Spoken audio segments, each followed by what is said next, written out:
advantage, you know? Yeah. They're all behind that lock area. Like, it's trying to make it so hard to hit. This isn't nice. This is exploiting the game engine and physics. Hey guys, Derek here, and we are going to be bringing you a quick Shatterline review video after about 200 hours in the game, or just over 200 hours in the game now.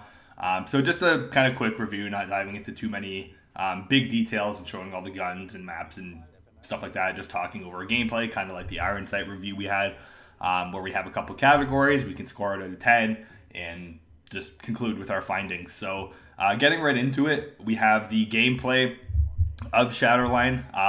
The gameplay I would probably give right now, I think this game feels like it's made for me almost, with the gameplay. Like, it's super fast, the movement's amazing. There's, a couple exploits which we'll get to in a second, but the gameplay, the flow, you'll see if you haven't watched gameplays already, or if you see it here, it is a super fast, medium to high time to kill game, which also means that the skill ceiling in this game is very high. Lately, it feels like in FPS games that the skill ceilings are getting lower and lower to accommodate for, maybe not as experienced players. But this game, there is a pretty big skill gap, and it shows. So with practice and putting time in, you can really start to kind of carry your teammates a little bit due to the skill ceiling. So that's one aspect of it. The only thing I would give, I'd probably give the gameplay a 9. I wouldn't give it quite a 10 yet. And there's some reasons for that. One of them being the exploit movement.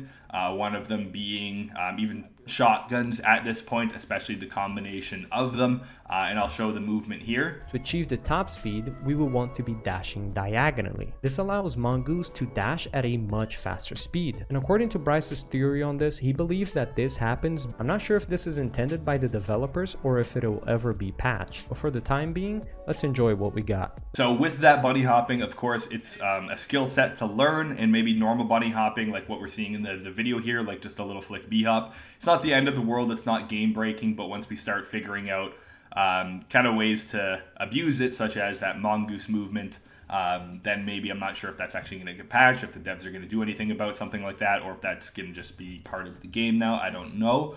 But gameplay overall, given 9 out of 10.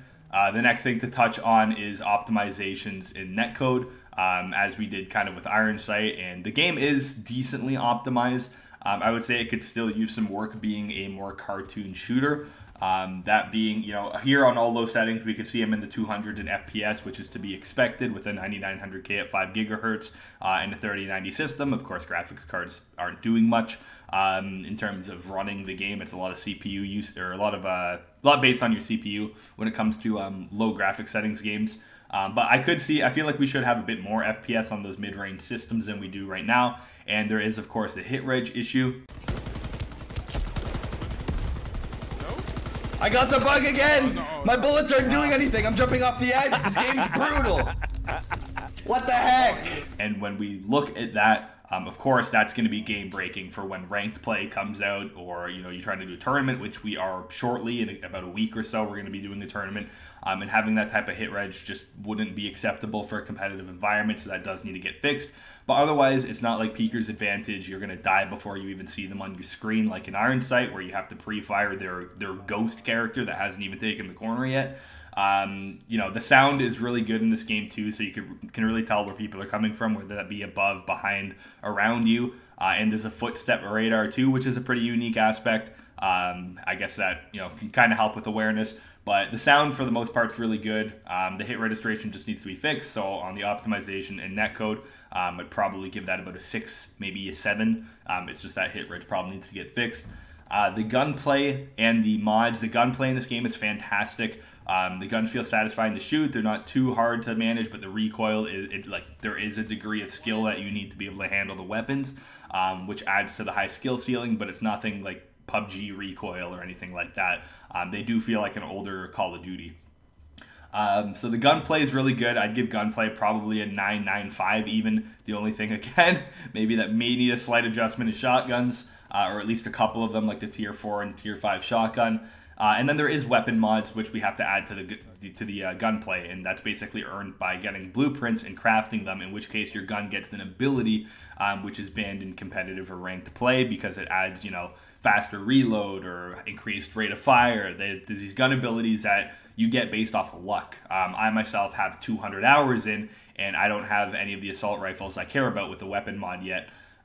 So someone that is using that would obviously have an advantage. So that's part of it. It's not a pay to win aspect. It's more of a play to win, but it is there. That can't be ignored. So I'd say gunplay / mixed with mods. Maybe I'd bump it down to like an 8.5 or 8.5 or a 9 because I still do feel really good to use. There's a lot of cosmetics, but they're just really hard to get, kind of like Iron Sight, and that's kind of the theme with free-to-play games for some reason. Next, we have content and maps. So right now we have 5 tiers with a class of weapon in each, like the AR, SMG, shotgun, sniper. I would like to see either another tier introduced soon or more guns within the same tier, like 2 tier 1 ARs, 2 tier 2 ARs, that sort of thing. So content, of course, the game's not fully released yet till February. I'm assuming we might have some more content in the game by that time when it comes to console cross-plat, which should also help the player base. I'm actually surprised that the player base went from 20k off launch, or off the play test rather, let's say, down to about 1100, 1200, which is where it sits right now. This game, I haven't played anything this fun almost ever. This game is pretty much the reason that I haven't been uploading to YouTube that often, because any free time I get, I just want to play it. I don't want to take time away from the gameplay just to make content when I want to learn and unlock and practice and stuff like that. So that's really why I've been a little bit more spotty with uploads and maybe just a clip or 2 here, because I'm playing. I just love playing this game. And then lastly is the maps. The maps are great. It's just Island might be the map that's a little bit meh, where you go up in the middle and see the whole map. But otherwise, the maps in this game are really good. All have good flows to them. Predictable enough for competitive play as well, which is really nice for an arcade shooter.